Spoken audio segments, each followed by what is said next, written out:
Hi, my name is Karl, and I'm a psychologist and a creativity trainer. Can you imagine what I look like? Am I tall or rather short person? What is my hair color? What is my eye color? How am I dressed? I'm sure each one of you imagine a slightly different person. Maybe because you know someone who has a similar voice to mine. We can think of and imagine so many different things. Today, when you woke up, what did you think about? Did you think about breakfast that you're going to have? Did you think about your parents or your family that you're going to see very soon? Or maybe you thought about your friends that you're going to see at school. We can imagine so many different things, and that is why we can be so creative.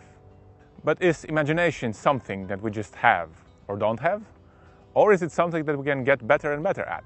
Something that we can train? Well, the good news is that psychologists discovered that everybody can train their imagination. Just like in sports, the more you train, the better athlete you become. And it's similar with imagination. The more you practice, the more creative you become. In order to do that, you might want to follow certain tips that psychology has given to us. First tip is that it should be fun. If you want to use your imagination or develop your ideas, make sure you will have a good time. Second tip is that it's really good to have some friends around you, because friends can help you out when you feel stuck, or they can help you develop your own idea. The third tip is that the more, the better. The more ideas you generate in the first place, the better chance you will come up with something really cool.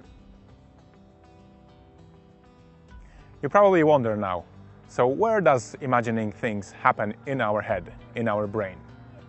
Well, psychologists and neurologists were trying to find out.